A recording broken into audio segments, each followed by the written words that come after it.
And coming from, all of that and all of the struggle, your podcast, I read, has reached over 120 countries.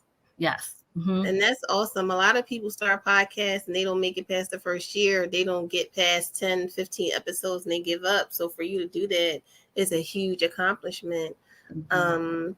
What did you do, or were there any strategies to be able to reach, a global audience? So this is the one that people say a lot, but it can't be slept on. And there's a reason why everybody says it a lot. So when you hear advice that's given universally, you can choose to reject it as like everybody says that, or you can choose to believe there must be some truth in what someone is saying. So I would encourage anyone who hears this to think there's truth in it.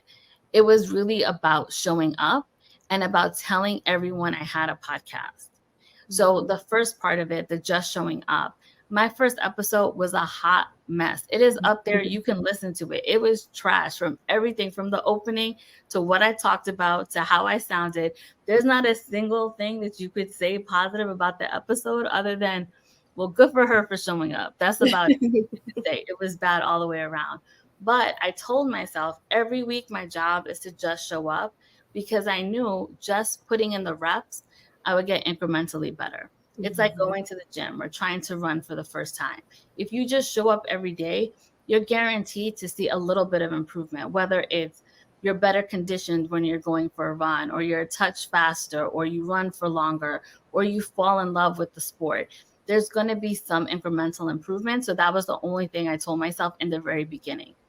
Then what I did was I started to ask a lot of questions. So I put myself into rooms where people were much smarter than me.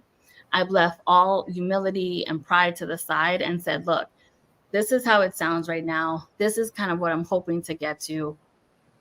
What advice do you have for me? And then I listened. And when I listened, then I went back and I implemented. And so slowly it started to get better. And then what I did, I started to tell everybody about it. But when I first launched the episode, very few people know this.